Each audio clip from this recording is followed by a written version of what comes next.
Selamat datang di Seram Sejenak, tempat di mana cerita horor dan misteri membawa Anda ke dunia yang penuh ketegangan dan rahasia.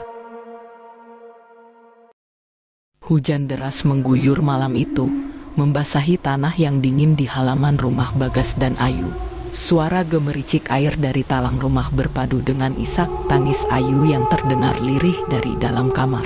Bagas berdiri di depan pintu kamar, tangannya menggenggam cangkir teh hangat yang kini sudah dingin.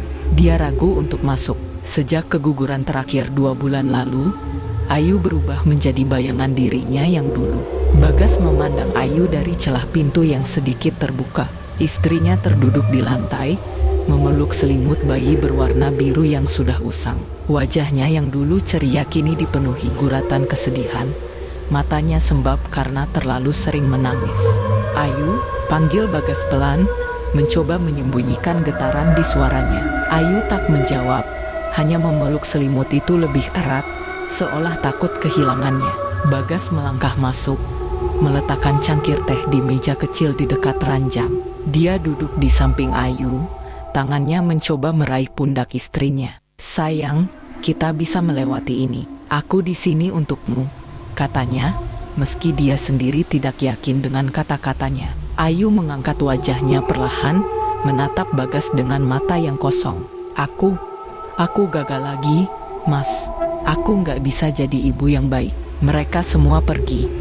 Semua bayi kita pergi." Suaranya bergetar, hampir tak terdengar. Bagas menarik napas panjang, berusaha menahan air mata yang sudah menggenang di pelupuk matanya. Dia tahu Ayu membutuhkan kekuatan, tapi dia sendiri merasa rapuh. "Aku nggak peduli berapa kali kita gagal, Ayu. Aku cuma peduli sama kamu. Kita bisa coba lagi," ucap Bagas, meski di hatinya ada ketakutan yang sama. Namun Ayu menggeleng. "Aku nggak mau coba lagi.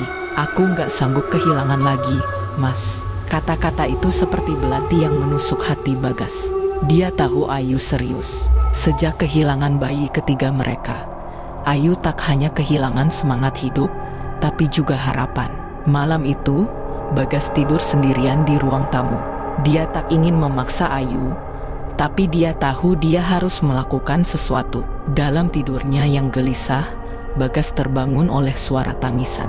Awalnya dia mengira itu suara Ayu, tapi suara itu terdengar berbeda, lebih kecil, seperti suara bayi. Bagas bangkit, tubuhnya menegang. Dia berjalan perlahan ke arah kamar, memastikan suara itu berasal dari sana. Ketika dia membuka pintu, suara itu hilang. Ayu masih duduk di tempat yang sama, memeluk selimut bayi. "Masih bangun?" tanya Bagas, berusaha mengalihkan pikirannya dari suara aneh tadi. Ayu mengangguk tanpa menoleh. "Aku dengar suara bayi tadi," ucapnya tiba-tiba, membuat Bagas tercekat. "Mungkin hanya perasaanmu," jawab Bagas cepat, meski hatinya sendiri tidak yakin. Namun, jauh di lubuk hati, Bagas merasa ada sesuatu yang tidak biasa. Malam itu, dia terjaga hingga pagi, memikirkan cara untuk mengembalikan senyum Ayu, meski dalam pikirannya, suara bayi itu terus terngiang. Hari itu, Bagas pulang lebih awal dari kantor. Dia tak tahan melihat Ayu semakin terpuruk setiap harinya. Rumah yang dulu dipenuhi tawa kini sunyi seperti kuburan. Dalam benaknya, dia terus mencari cara untuk mengembalikan semangat hidup istrinya. Di perjalanan pulang, Bagas berhenti di sebuah warung kopi kecil untuk mengusir lelah. Televisi tua di sudut warung menayangkan sebuah acara bertema mistis. Seorang pembawa acara dengan suara berat berbicara tentang boneka arwah, benda yang dipercaya dapat membantu wanita yang kehilangan anak. Boneka ini bukan sekadar mainan. Ia menjadi medium bagi arwah untuk menemani pemiliknya, kata pembawa acara. Gambar yang ditampilkan menunjukkan berbagai boneka dengan mata kaca yang menatap kosong. Bagas tak terlalu percaya hal-hal seperti itu, tapi sesuatu dalam dirinya tergelitik. Dia mendengar seorang narasumber, seorang dukun wanita bernama Nyai Sumi, menjelaskan bahwa boneka arwah bisa menjadi pelipur lara bagi wanita yang merasa kehilangan. Namun ingat, boneka ini bukan benda biasa. Ia harus diperlakukan seperti anak sendiri. Jika diabaikan, ia bisa membawa petaka, Peringatan itu terdengar tegas, membuat Bagas bergidik. Setelah acara selesai, Bagas memutuskan mencari tahu lebih banyak. Dia menemukan alamat Nyai Sumi di sebuah desa terpencil. Tanpa pikir panjang, Bagas memutuskan untuk pergi ke sana. Perjalanan menuju rumah Nyai Sumi terasa panjang dan melelahkan. Jalanan berliku, dikelilingi hutan lebat yang hampir menelan cahaya matahari sore. Saat tiba, Bagas disambut oleh seorang wanita tua berambut putih yang mengenakan kain batik lusuh. Wajahnya penuh kerutan, tapi sorot matanya tajam dan menusuk. "Iya nak, kamu datang untuk mengambil bonekamu?" tanya Nyai Sumi tanpa basa-basi, seolah sudah tahu maksud kedatangan Bagas. Bagas kaget, lalu mengangguk. "Saya ingin boneka itu untuk istri saya. Dia sangat terpukul karena kehilangan anak-anak kami." Nyai Sumi tersenyum tipis, lalu mempersilahkan Bagas masuk ke rumahnya yang gelap dan penuh aroma dupa. Di dalam, ada rak-rak kayu berisi boneka-boneka tua dengan berbagai bentuk. Mata kaca mereka seolah mengikuti setiap gerakan Bagas. "Kamu yakin ingin ini?" tanya Nyai Sumi sambil mengambil sebuah boneka kecil dengan rambut panjang dan gaun putih. Boneka ini bernama Carla. Ia sudah lama menunggu seseorang yang benar-benar membutuhkannya. Bagas merasakan sesuatu yang aneh saat melihat boneka itu. Wajah Carla begitu detail, hampir seperti wajah bayi sungguhan. Dia merasa merinding, tapi mengabaikannya. "Berapa harganya?" tanya Bagas cepat, ingin segera menyelesaikan urusan ini. Nyai Sumi tidak menjawab langsung. "Boneka ini bukan soal harga. Ia membutuhkan kasih sayang. Ingat, jika istrimu menerimanya, ia harus merawat Carla seperti anak sendiri. Jika Carla merasa diabaikan, ia bisa marah. Dan kemarahan Carla bukan sesuatu yang ingin kamu lihat." Bagas hanya mengangguk, menganggap itu bagian dari bumbu mistis yang biasa dukun seperti Nyai Sumi tambahkan untuk menakut-nakuti orang. Dia membayar dan membawa Carla pulang, berharap boneka itu bisa membantu Ayu. Ketika Bagas tiba di rumah, Ayu sedang duduk di sofa dengan wajah kosong seperti biasa. Bagas menyerahkan kotak berisi Carla dengan hati-hati. "Aku punya sesuatu untukmu, Ayu," katanya, mencoba terdengar ceria. Ayu membuka kotak itu perlahan. Ketika melihat Carla, matanya yang suram tiba-tiba berbinar. Dia memeluk boneka itu erat, air mata menetes di pipinya. "Mas, ini bayi kita?" tanyanya dengan suara bergetar. Bagas mengangguk, meski hatinya sedikit teriris melihat reaksi Ayu yang begitu emosional. "Namanya Carla. Dia bisa jadi temanmu, sayang." Sejak saat itu, perubahan pada Ayu mulai terlihat. Dia memperlakukan Carla seperti bayi sungguhan, memakaikan baju, menyuapinya dengan sendok kecil, bahkan menidurkannya di ranjang bayi yang dulu disiapkan untuk anak mereka. Namun, ada sesuatu yang membuat Bagas tidak nyaman. Malam-malamnya mulai dihantui mimpi aneh tentang Carla yang memanggil namanya dengan suara kecil, nyaris seperti bisikan. "Papa Bagas, aku lapar." Bagas terbangun dengan keringat dingin, menatap ke arah ranjang bayi di sudut kamar. Carla ada di sana, terbaring diam, tapi mata kaca boneka itu seolah menatap langsung ke arahnya. Pagi itu, sinar matahari menerobos masuk melalui celah-celah jendela kamar. Untuk pertama kalinya setelah sekian lama, Ayu terlihat ceria. Dia duduk di ruang tamu, menggendong Carla dengan penuh kasih sayang. Boneka itu kini mengenakan gaun bayi berwarna merah muda, lengkap dengan pita kecil di rambutnya. Ayu berbicara lembut, seolah Carla benar-benar bisa mendengarnya. "Carla, hari ini Mama akan buatkan bubur untukmu ya. Kamu pasti suka," katanya sambil tersenyum. Bagas, yang sedang menyiapkan kopi di dapur, memperhatikan istrinya dari jauh. Ada rasa lega melihat Ayu kembali tersenyum, meski cara Ayu memperlakukan boneka itu membuat bulu kuduknya meremang. "Mas, lihat Carla, dia cantik sekali kan?" Ayu memanggil Bagas dengan antusias.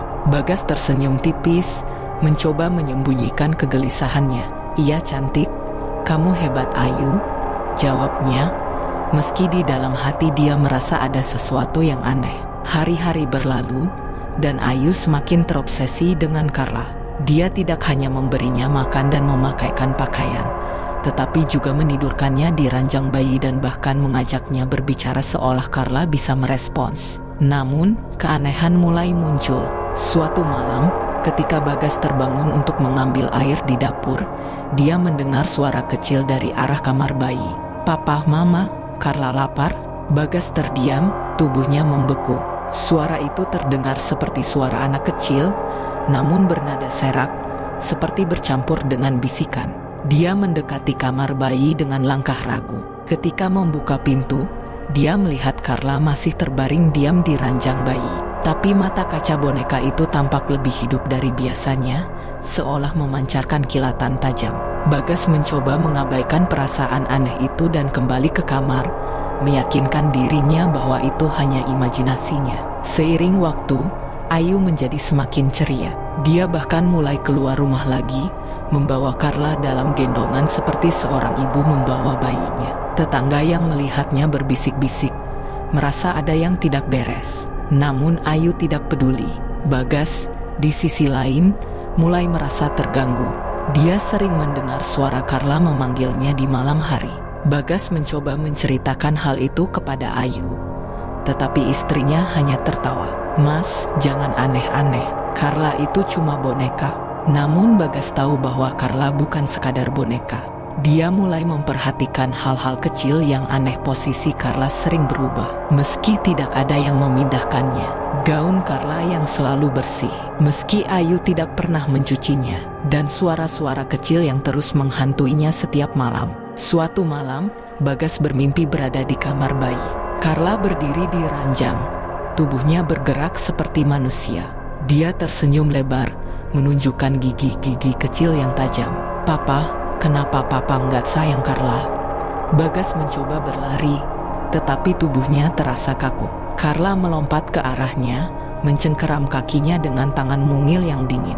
Bagas terbangun dengan napas tersengal. Dia melihat ke arah Ayu yang tidur di sampingnya, tampak tenang dan damai. Tapi ketika dia melirik ke sudut kamar, dia melihat Carla duduk di kursi goyang. Meski dia yakin boneka itu sebelumnya ada di kamar bayi. Meski dihantui perasaan aneh, Bagas tidak ingin menghancurkan kebahagiaan Ayu. Dia mulai berusaha menerima kehadiran Carla. Meski jauh di lubuk hatinya, dia tahu ada sesuatu yang salah. Namun, malam-malamnya terus dihantui suara Carla.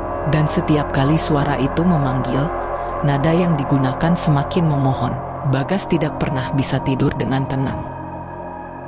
Ayu duduk di ruang tamu dengan Carla di pangkuannya. Dia tersenyum lebar, berbicara lembut pada boneka itu. Namun, sesuatu di dalam matanya terlihat berbeda, campuran kebahagiaan dan sesuatu yang lebih gelap, sesuatu yang sulit dijelaskan. Bagas memperhatikan dari dapur, tangannya gemetar saat menggenggam cangkir kopi. Sudah hampir 3 bulan sejak Carla datang ke rumah mereka, dan Ayu telah berubah menjadi sosok yang lebih ceria. Namun, kebahagiaan itu terasa aneh, seperti topeng yang menutupi sesuatu yang lebih dalam. "Papa, lihat Carla. Dia ingin bermain," panggil Ayu sambil melambai ke arah Bagas. Bagas tersentak dari lamunannya. "Iya sayang, kamu kelihatan senang," jawabnya dengan senyum tipis. Namun, malam itu, sesuatu yang luar biasa terjadi. Ayu tiba-tiba merasa mual dan pusing. Bagas membawanya ke dokter keesokan harinya, dan berita yang mereka dapatkan membuat dunia mereka berubah. "Selamat, Bu Ayu, Anda hamil," kata dokter sambil tersenyum. Ayu menatap Bagas dengan mata berkaca-kaca. Tangannya gemetar saat meraih tangan suaminya. "Mas, aku hamil." Bagas memeluknya erat, tak kuasa menahan air mata kebahagiaan. "Akhirnya, Ayu, akhirnya." Kabar kehamilan itu membawa kebahagiaan besar ke rumah mereka. Ayu mulai memusatkan perhatian pada bayinya yang dikandung, membaca buku-buku kehamilan, dan mempersiapkan segala kebutuhan untuk sang buah hati. Namun, di tengah kebahagiaan itu, Carla mulai terlihat terlupakan. Boneka itu kini sering tergeletak di sudut ruangan, tak lagi diperlakukan seperti sebelumnya. Ayu yang dulu memeluk Carla setiap malam kini lebih sering memeluk perutnya sendiri. Bagas merasa lega melihat Ayu kembali menjadi dirinya yang dulu. Tapi malam-malamnya masih dihantui suara kecil yang memanggil, "Papa." Carla nggak suka. Bagas terbangun dengan keringat dingin. Dia melihat ke arah kursi di sudut kamar, tempat Carla biasanya diletakkan. Kali ini, kursi itu kosong. Boneka itu entah bagaimana sudah berada di atas ranjang bayi, duduk tegak dengan kepala sedikit miring, seperti sedang memperhatikan mereka. Keesokan harinya, Bagas memutuskan untuk menemui Nyai Sumi. Perasaan tidak nyaman yang terus menghantuinya membuatnya merasa harus mencari jawaban. "Nyai, ada yang aneh dengan boneka itu. Dia seperti hidup," kata Bagas dengan nada cemas. Nyai Sumi hanya tersenyum tipis. "Aku sudah memperingatkanmu, nak. Carla itu bukan sekadar boneka. Dia adalah medium untuk arwah yang mencari kasih sayang. Jika dia merasa diabaikan, dia akan marah." Bagas merasa darahnya berdesir. "Apa yang harus saya lakukan, Nyai? Istri saya sekarang hamil. Kami tidak bisa terus seperti ini." Nyai Sumi menatap Bagas dengan sorot mata tajam. "Kamu harus menjaga keseimbangan. Jangan biarkan Carla merasa dilupakan. Jika dia marah, dia akan mencari cara untuk merebut kembali perhatian Ayu. Dan itu bisa membahayakan anakmu." Bagas merasa tubuhnya melemas. Apa tidak ada cara lain? Nyai Sumi menggeleng. "Carla hanya akan tenang jika diberi perhatian. Tapi ingat, Bagas, dia tidak akan pernah puas. Dia akan terus menuntut lebih." Sepulang dari rumah Nyai Sumi, Bagas berusaha mengingatkan Ayu untuk tetap memperhatikan Carla. Namun Ayu hanya tertawa kecil. "Mas, Carla itu cuma boneka. Kamu terlalu memikirkan hal-hal aneh," ucapnya santai. Namun, tanda-tanda aneh mulai bermunculan. Malam itu, saat Bagas sedang bekerja di ruang kerjanya, dia mendengar suara kecil memanggil dari arah kamar bayi. "Mama, Papa." Carla kedinginan. Bagas bergegas ke kamar bayi, tapi tidak menemukan apa-apa. Carla masih tergeletak di ranjang bayi, tapi kali ini gaun putihnya terlihat kotor, seperti terkena tanah. Bagas yakin dia tidak pernah melihatnya seperti itu sebelumnya. Ketika dia mencoba mengangkat Carla, boneka itu terasa lebih berat dari biasanya. Dan untuk sesaat, dia merasa ada sesuatu yang bergerak di dalamnya, seperti detak jantung yang sangat pelan. Bagas kaget, dia segera melempar Carla dan lari masuk ke kamar. Namun ia tidak pernah menceritakan hal itu kepada Ayu. Bagas tidak ingin membebani pikiran Ayu yang sedang mengandung. Dia berusaha menutupinya rapat-rapat. Hari-hari berikutnya, Ayu mulai mengalami mimpi buruk. Dia sering terbangun dengan napas tersengal, mengaku bermimpi melihat Carla berdiri di samping ranjang, menatapnya dengan mata kosong. Dia bilang dia lapar, Mas. Carla bilang dia ingin aku kembali seperti dulu, bisik Ayu dengan suara gemetar. Bagas mencoba menenangkan Ayu, tapi dalam hatinya dia tahu bahwa Carla semakin tidak terkendali. Boneka itu seolah memiliki kesadaran, dan perhatian Ayu yang kini teralihkan pada kehamilannya membuat Carla semakin marah. Malam itu, hujan turun dengan deras, mengiringi suara petir yang sesekali mengguncang langit. Ayu duduk di kamar, memandangi perutnya yang semakin membesar. Dia mengelus lembut sambil berbicara kepada bayi di dalam kandungannya. "Kinanti, kamu harus tumbuh sehat ya. Mama dan Papa sudah lama menunggu kehadiranmu," bisiknya penuh kasih. Sementara itu, Bagas sedang bekerja di ruang tamu. Dia merasa lebih tenang karena Ayu terlihat semakin bahagia dengan kehamilannya. Namun, suasana itu berubah ketika dia mendengar suara seperti langkah kaki kecil di lantai atas. Bagas membeku. Suara itu begitu jelas, seperti berasal dari arah kamar bayi. Dengan ragu, dia bangkit dan menaiki tangga. Setiap langkahnya terasa berat, seolah ada sesuatu yang menahan. Ketika dia sampai di depan pintu kamar bayi, suara itu hilang. Bagas membuka pintu perlahan. Carla duduk di ranjang bayi, seperti biasa. Tetapi kali ini posisinya berbeda. Kepala boneka itu menoleh ke arah pintu. Mata kacanya memantulkan kilatan aneh. Bagas segera menutup pintu, berharap bahwa semua ini hanyalah imajinasinya saja. Bagas mencoba mengabaikan perasaan tidak nyaman itu dan kembali ke kamar. Namun, tepat saat dia berbaring di samping Ayu, lampu kamar tiba-tiba padam. "Mas, kenapa lampunya mati?" tanya Ayu dengan nada panik. "Tenang, mungkin ada korsleting. Aku akan periksa," jawab Bagas sambil meraba-raba mencari senter. Namun sebelum dia sempat keluar kamar, suara langkah kecil terdengar lagi. Kali ini lebih jelas. Langkah itu mendekat, berhenti tepat di depan pintu kamar mereka. "Papa, Mama," Carla kedinginan. Bagas merasakan jantungnya berdegup kencang. Dia membuka pintu dengan tangan gemetar, tetapi tidak ada siapapun di sana. Hanya koridor gelap yang terasa lebih mencekam dari biasanya. Ketika dia menoleh ke arah kamar bayi, pintunya terbuka sedikit dan dia bisa melihat Carla duduk di kursi bergoyang perlahan. Keesokan paginya, Ayu terlihat berbeda. Wajahnya pucat dan matanya seperti kehilangan sinar. Ketika Bagas bertanya, Ayu hanya menjawab singkat, "Aku mimpi buruk, Mas."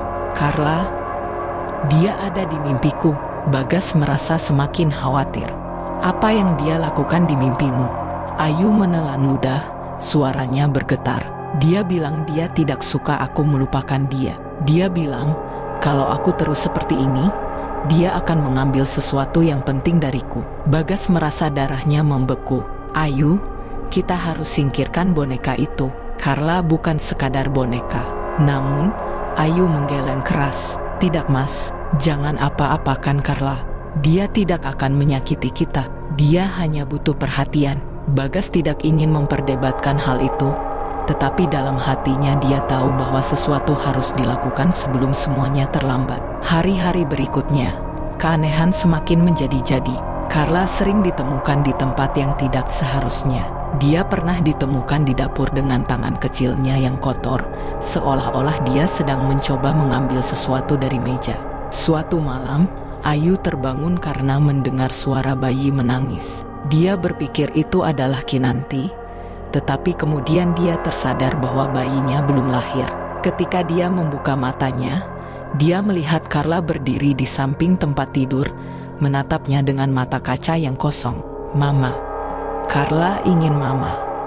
Ayu menjerit, membuat Bagas terbangun. Ketika Bagas menyalakan lampu, Carla sudah kembali ke posisi semula di kamar bayi. Suatu malam, Ayu merasa sangat lelah dan memutuskan untuk tidur lebih awal. Bagas tetap terjaga, mencoba mencari cara untuk mengatasi situasi ini. Namun, tepat saat dia akan mematikan lampu ruang tamu, suara langkah kaki kecil terdengar lagi. Kali ini lebih cepat dan berat. Ketika Bagas berbalik, dia melihat Carla berdiri di ujung tangga. Boneka itu tidak lagi terlihat seperti benda mati. Matanya bersinar merah dan senyum aneh terbentuk di wajahnya. Bagas merasa tubuhnya membeku. Dia tahu ini bukan lagi halusinasi. Carla benar-benar hidup dan dia mengincar sesuatu yang jauh lebih berharga, bayi mereka.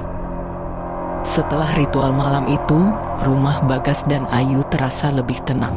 Carla kini hanya songgok boneka hangus, telah dimasukkan ke dalam kotak dan dikubur di halaman belakang. Ayu kembali fokus pada kehamilannya, sementara Bagas mencoba melupakan kejadian-kejadian aneh yang telah mereka alami.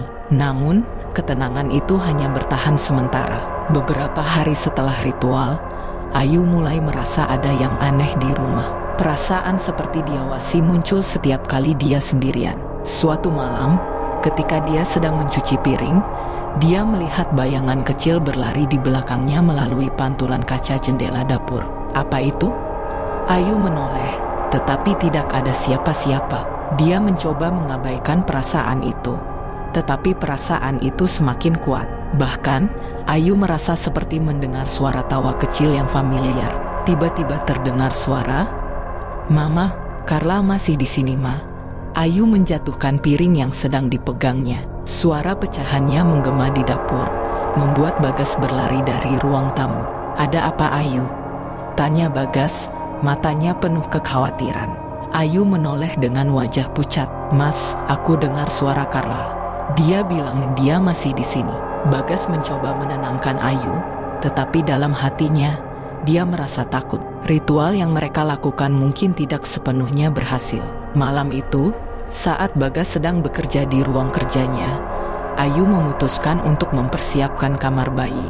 Dia melipat pakaian kecil untuk Kinanti sambil tersenyum, mencoba melupakan perasaan aneh yang terus menghantuinya. Namun, saat dia membuka lemari untuk mengambil selimut, dia menemukan sesuatu yang membuat darahnya membeku. Di dalam lemari itu, Carla berdiri tegak dengan gaun putih yang bersih, seolah tidak pernah terbakar. Ayu berteriak histeris, membuat Bagas berlari ke kamar bayi. Dia menemukan Ayu terduduk di lantai, tubuhnya gemetar sambil menunjuk ke arah lemari. "Mas, Carla, dia ada di sana." Bagas membuka lemari dengan cepat, tetapi tidak ada apa-apa di dalamnya. Dia memeluk Ayu erat, mencoba menenangkan istrinya yang ketakutan. "Tenang Ayu, itu hanya bayangan. Kamu pasti lelah," kata Bagas, meski dalam hatinya dia mulai merasa ada sesuatu yang salah. Malam berikutnya, Ayu terbangun karena merasa ada sesuatu yang menyentuh perutnya. Dia membuka mata perlahan dan melihat bayangan kecil duduk di ujung ranjang.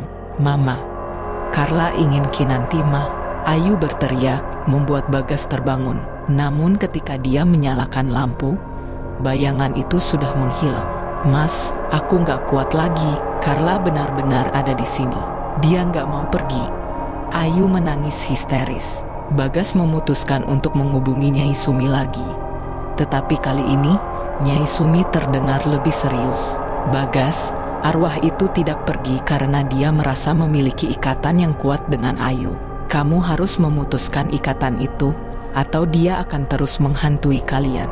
Nyai Sumi meminta mereka untuk membawa barang-barang yang pernah digunakan Carla ke rumahnya. Bagas dan Ayu mengumpulkan semua yang pernah mereka berikan pada boneka itu, pakaian, popok, botol susu, bahkan mainan kecil yang dulu sering Ayu gunakan untuk bermain dengan Carla.